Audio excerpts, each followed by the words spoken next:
एक राजा ने अपनी बेटी की शादी जबरदस्ती एक सुअर से करा दी और ऊपर से उसे सुअर जैसी जिंदगी जीने पर मजबूर भी कर दिया। दरअसल उस राजा की 3 बेहद खूबसूरत बेटियां थीं। एक दिन राजा खुद बाजार जाने की तैयारी करने लगा और उसने अपनी बेटियों से पूछा कि वे क्या तोहफा चाहती हैं। सबसे बड़ी बेटी ने कहा कि उसे सोने की ड्रेस चाहिए, दूसरी बेटी ने कहा उसे चांदी की ड्रेस चाहिए, लेकिन तीसरी बेटी बोली मुझे ये सब नहीं चाहिए, मुझे तो एक बोलने वाला अंगूर, एक मुस्कुराता हुआ सेब और एक ऐसा आड़ू चाहिए जिसकी आवाज घंटे जैसी हो।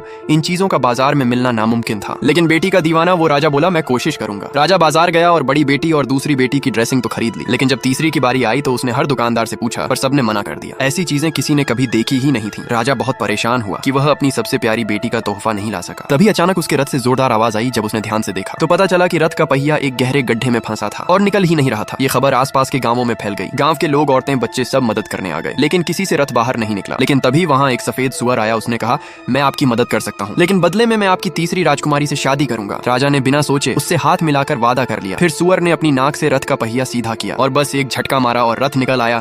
इतना ही नहीं, रथ उड़ता हुआ महल तक पहुंच गया। राजा ने बड़ी बेटी और दूसरी को उनकी ड्रेस दे दी और तीसरी को अफसोस के साथ बताया कि उसके लिए वो खास चीजें नहीं ला सका। तभी महल के बाहर एक जोरदार आवाज आई। राजा ने खिड़की से झांका तो देखा कि वही सफेद सुअर ठेला लेकर आ गया है। उसने कहा मैं राजकुमारी को लेने आया हूँ, लेकिन राजा ने तो अपनी बेटी को सुअर को देने का झूठा वादा किया था। तो उसने एक नौकरानी को राजकुमारी के कपड़े पहना दिए और सुअर के पास भेज दिया। लेकिन सुअर बहुत चालाक था। उसने एक नजर में पहचान लिया कि ये असली राजकुमारी नहीं है। राजा पछताने लगा। जब तीसरी राजकुमारी को यह सब पता चला तो वो गला फाड़ कर रोने लगी। राजा ने फिर एक और चाल सोची। उसने अपनी बेटी को गंदे और फटे पुराने कपड़े पहनाकर भेजा ताकि सुअर शादी करने का इरादा छोड़ दे। लेकिन सुअर ने जैसे ही राजकुमारी को देखा वह खुशी से झूम उठा और उसे तुरंत ठेले में बिठाकर अपने घर ले गया। रास्ते भर वह कहता रहा मैं तुम्हें बहुत खुश रखूंगा, लेकिन राजकुमारी बस रोती रही। सुअर राजकुमारी को अपने घर ले गया जो एक गंदा सा सुअरों का बाड़ा था। उसने राजकुमारी को गंदे घास फूस के ढेर पर बैठा दिया और बोला अब यही तुम्हारा घर है। ये सुनकर राजकुमारी और भी ज्यादा उदास हो गई। फिर उसने उसे खाने के लिए सूखी मक्के की रोटी दी। राजकुमारी ने जैसे तैसे खाया और फिर रोते रोते सो गई। अगले दिन जब उसकी नींद खुली तो उसने खुद को एक रेशमी बिस्तर पर पाया। राजकुमारी को अपनी आंखों पर यकीन नहीं हुआ। गंदा बाड़ा अब एक शानदार महल बन चुका था। वो कुछ समझ पाती उससे पहले एक झुंड नौकरानियों का आया और उसे सजाने संवारने लगा। थोड़ी ही देर में वो गंदी पोशाक से बदलकर